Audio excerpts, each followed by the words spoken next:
आज की कहानी एक ऐसे सीरियल किलर की है जिसने 1997 से 2002 तक 20 से भी ज्यादा लड़कियों के साथ बलात्कार किया और उसके बाद उन्हें मार दिया। एक समय तो इस दरिंदे का कर्नाटका और बेंगलोर में इतना खौफ था कि लड़कियां अपने घरों से भी निकलने में डरने लगी थी। इस किलर का नाम था उमेश रेड्डी। उमेश रेड्डी का जन्म 1969 में कर्नाटका के चित्रदुर्गा इलाके में होता है। बड़े होकर उसकी नौकरी सीआरपीएफ में लग जाती है, जहां इसकी पहली पोस्टिंग जम्मू कश्मीर में होती है। जम्मू कश्मीर में यह सीआरपीएफ कमांडेंट हाउस में गार्ड की ड्यूटी करता था। उस कमांडेंट हाउस में एक सीआरपीएफ सीनियर ऑफिसर की बेटी थी जो देखने में बेहद खूबसूरत थी। उसे देखकर उमेश की नीयत बिगड़ जाती है और वह उस सीनियर ऑफिसर की बेटी के साथ गलत हरकतें करने लगता है। पर ऑफिसर की बेटी जब चिल्लाती है तो वहां मौजूद और भी सिक्योरिटी गार्ड पहुंच जाते हैं और उसे रंगे हाथों पकड़ लिया जाता है। मगर यह इतना शातिर था कि पकड़े जाने के कुछ ही दिनों बाद ये सीआरपीएफ की कस्टडी से भाग निकला। सीआरपीएफ ने इसे ढूंढने की बहुत कोशिश की, लेकिन इसका कुछ पता नहीं चला। कुछ दिनों बाद ये भागकर कर्नाटका आ गया।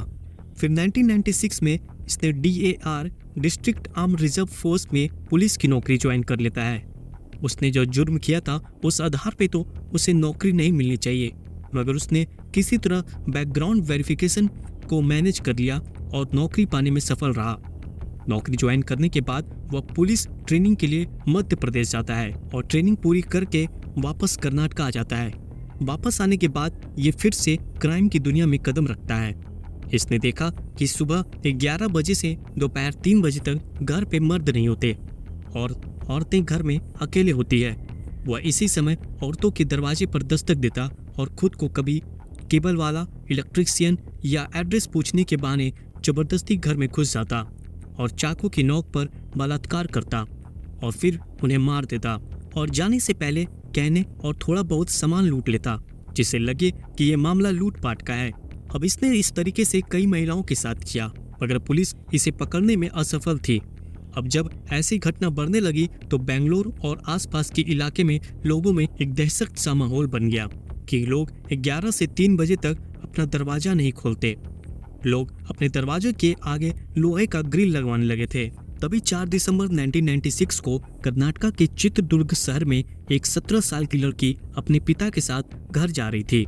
वह लड़की के पापा उसे कहते हैं कि तुम धीरे धीरे आगे बढ़ो, वह कुछ सामान लेके आते हैं। चलते चलते वह लड़की एक सुनसान जगह पे पहुंच जाती है, जहां उसने देखा कि एक शख्स उसका पीछा कर रहा है। लड़की ने जब अपनी रफ्तार बढ़ाई तो देखा उस शख्स ने भी अपनी रफ्तार बढ़ाई और उसे पकड़ लिया और उसके साथ जबरदस्ती करने की कोशिश करने लगा। तभी उस लड़की ने एक पत्थर लिया और उस शैतान के मुंह पर दे मारा। इतने में लड़की के पापा भी वहां पहुंच गए। किसी तरीके से वह दरिंदा, जो कि उमेश रेड्डी ही था, जान बचा के भागा। अब इस घटना को 1 महीना बीत गए।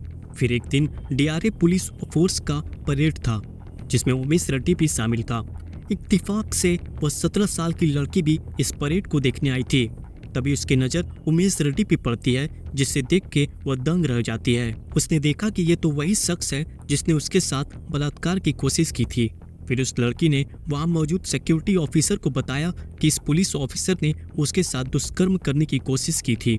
तुरंत वहां मौजूद ऑफिसर ने उमेश रेड्डी को पकड़ा। फिर पूछताछ के बाद इसे नौकरी से निकाल दिया जाता है और आगे की कार्रवाई के लिए कोर्ट में पेश किया जाता है। कोर्ट के आदेश पे इसे बड़ी जेल में ट्रांसफर करने के लिए बोला गया, मगर जब पुलिस इसे जेल ले जा रही थी तभी इसने खाना खाने के बहाने पुलिस की गाड़ी रुकवाई और फिर पुलिस को चकमा देके वहां से भाग निकला। अब यहाँ से भागने के बाद वह गुजरात के बड़ौदा शहर में चला जाता है, जहाँ उसने 3 अलग अलग लड़कियों को अपना निशाना बनाया। उसने पहले लड़कियों का बलात्कार किया, फिर मार दिया। फिर कुछ दिन बाद ये कर्नाटका आ जाता है। अब कुछ दिनों बाद बेंगलोर के आसपास इलाके के थाने में कंप्लेन आ रही थी कि महिलाएं जो अपने अंडरगारमेंट्स बाहर सूखने देती है वो गायब हो जाती थी। अब पुलिस इसकी जांच में लग जाती है। तभी एक दिन जब उमेश रेड्डी छत से लड़कियों के अंडरगारमेंट चोरी कर रहा था तो एक शख्स ने इसे देख लिया और उसे पकड़ने के लिए दौड़ा। अब उसे देखकर उमेश घबरा गया और छत पर से छलांग लगा दिया, जिससे इसके पैर में चोट आ गया। अब उसे देखकर उमेश घबरा गया और छत पर से छलांग लगा दिया, जिससे इसके एक पैर में चोट लग गया और ये फिर भाग ना सका। फिर लोगों ने इसे पकड़ लिया और पुलिस के हवाले कर दिया। अब पुलिस ने इससे पूछताछ की, पर यह कुछ सही नहीं बता रहा था। फिर पुलिस ने इससे सख्ती से पूछताछ करने के लिए जब इसे पैंट उतारने कहा तो पुलिस दंग रह गई। दरअसल उमेश ने लड़कियों के अंडरगारमेंट्स पहन रखे थे। अब पुलिस उमेश के घर की तलाशी लेने के लिए उसके घर पे जाती है, जहां पुलिस को एक बोरी मिली जिसमें केवल लड़कियों के अंडरगारमेंट्स भरे हुए थे। फिर जब पुलिस ने इसके बारे में और पता किया तो पता चला ये वही है जो बलात्कार के मामले में गिरफ्तार हुआ था, लेकिन पुलिस को चकमा देकर भाग गया था। अब उमेश पे मुकदमा चलता है और जेल भेज दिया जाता है। तभी एक दिन इसकी कोर्ट में पेशी थी। जब पुलिस इसे कोर्ट ले जा रही थी तभी बीच रास्ते में एक बार फिर पुलिस को चकमा देकर ये भाग निकलता है। अब पुलिस की लापरवाही पे भी लोग सवाल उठाने लगे थे। अब इस तरह ये कई महिलाओं का बलात्कार और मर्डर करता रहा और पुलिस के चंगुल से बचता रहा। अब इसका दहशत इतना बढ़ गया कि पुलिस ने इसकी पोस्टर बेंगलोर और आसपास के इलाके में छपवा दी थी। अब इस तरह ये कई बार पकड़ा गया और हर बार पुलिस कस्टडी से भाग निकलता और जब भी भागता ये महिलाओं के साथ बलात्कार करता और उन्हें मार देता। घटना को अंजाम देने के बाद वह किसी दूसरे राज्य में जाके छुप जाता और जब मामला ठंडा हो जाता तो वापस आ जाता। फिर तारीख आई 17 मई 2002। ये किसी दूसरे राज्य से बेंगलोर लौट रहा था और ये बेंगलोर के यशवंतपुर स्टेशन में उतरता है और अपने सामान क्लॉक रूम में जमा करता है और फिर ये बाल कटाने के लिए एक सैलून में जाता है, जहां इसे एक ऑटो वाले ने पहचान लिया और उसने पुलिस को फोन कर दिया। फिर तुरंत पुलिस पहुंचकर उसे गिरफ्तार कर लेती है। इसके बाद ये कभी भी पुलिस कस्टडी से भाग नहीं सका। जब पुलिस इसे सख्ती से पूछताछ करती है तो इसने कबूला कि इसने 20 से भी ज्यादा लड़कियों का बलात्कार किया और मर्डर किया है। जब इससे पूछा गया कि यह ऐसा क्यों करता है तो इसने बोला कि इसे ऐसा करने में मजा आता था और लड़की को मारने के बाद वह उसकी अंडरगारमेंट्स रख लेता और पहनकर सोया करता था। अब इस पे मुकदमा चलता है और पुलिस केवल 20 में से 9 मामलों के ही सबूत जुटा पाई। उन सबूतों के आधार पर कोर्ट ने उसे फांसी की सजा सुनाती है, जिसे बाद में सुप्रीम कोर्ट ने उम्र कैद में बदल दिया। वैसे आप क्या सोचते हैं कि ऐसे दरिंदों के लिए उम्र कैद एक सही सजा है या नहीं?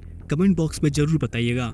अगर आपने हमारे चैनल को सब्सक्राइब नहीं किया है तो कृपया करके चैनल को सब्सक्राइब कर लें और वीडियो अगर पसंद आई हो तो वीडियो को लाइक करें। तब तक के लिए इजाजत लेना चाहूँगा। धन्यवाद।